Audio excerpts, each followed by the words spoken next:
Saya mau bercerita tentang apa yang saya rasakan akhir-akhir ini di kelas. Oh baik Ustaz, apa yang mau Ustaz ceritakan? Silakan Ustaz. Begini ya, akhir-akhir ini saya merasa murid-murid di kelas, khususnya di mata pelajaran TIK yang saya ajar kurang antusias dalam menerima pembelajaran dari saya. Selain itu, jumlah murid-murid saya yang mengerjakan tugas hanyalah 50% dari total jumlah siswa tiap kelas. Jadi menurut Ustaz, apa yang Ustaz harapkan dari obrolan kita hari ini? Begini saja, saya mengharapkan solusi atas permasalahan saya tentang antusiasme murid-murid yang saya ajarkan. Bagaimana solusinya? Oke, menurut Ustaz, hal apa saja yang membuat murid-murid Ustaz kurang antusias dalam belajar bersama Ustaz?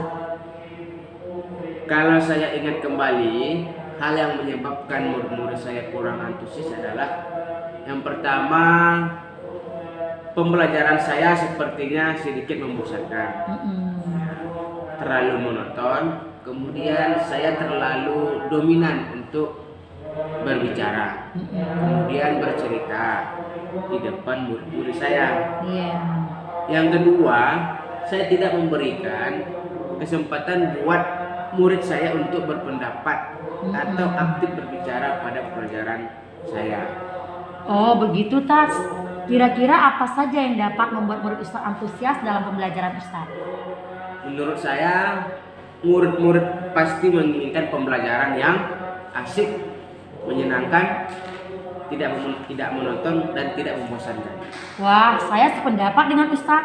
Lalu menurut pendapat Ustaz, apa saja yang bisa membuat murid-murid Ustaz menjadi asik dan tidak bosan dalam pelajaran Ustaz? Menurut saya, pembelajaran harus terpusat pada murid. Murid diminta untuk aktif dalam pembelajaran. Kemudian adanya ice breaking. Kemudian atau mengadakan games supaya pembelajaran lebih menarik. Lalu Ustaz, mengenai tugas yang diberikan kepada murid-murid Ustaz, apakah penyebabnya sehingga mereka kurang antusias dalam pengumpulan tugas? Kemungkinan karena tugas saya terlalu banyak ya.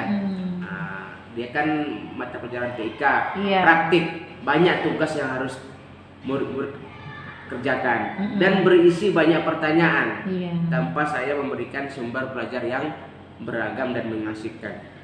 Kalau boleh tahu Ustaz, menggunakan sumber belajar apa ya dalam pelajaran TIK?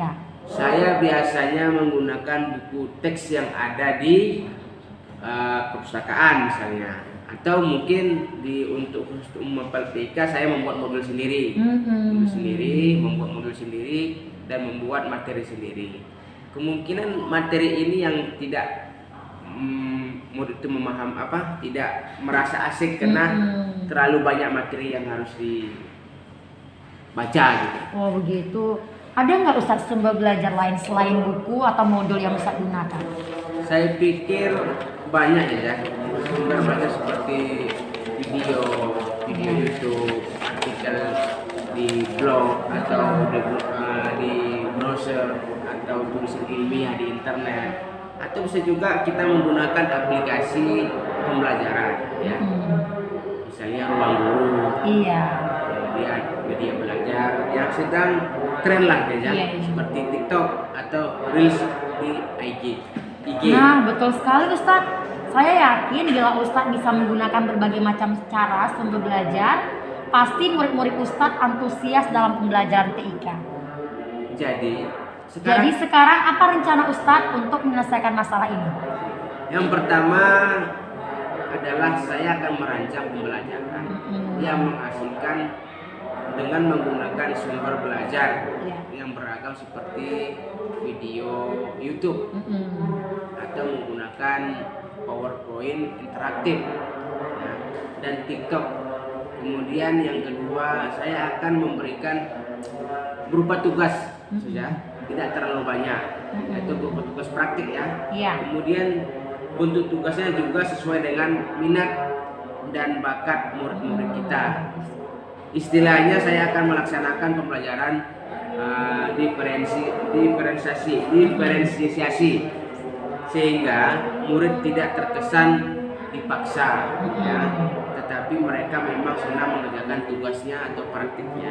Misal saja menggunakan bentuk drama atau puisi, pantun, atau laporan digital lainnya.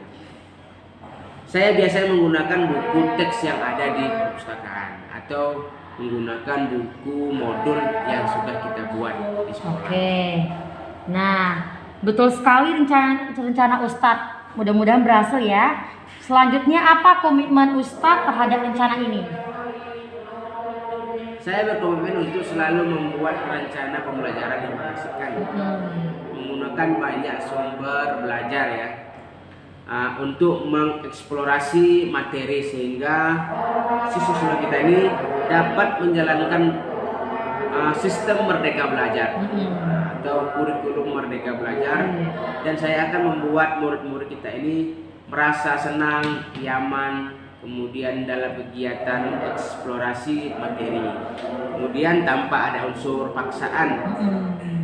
Itulah upaya saya akan menyerahkan pemilihan sumber belajar pada murid-murid saya. Wah, bagus sekali Ustadz. Saya sangat mendukung rancangan dan ide Ustadz. Mudah-mudahan semuanya berjalan lancar dan sesuai harapan ya Ustadz.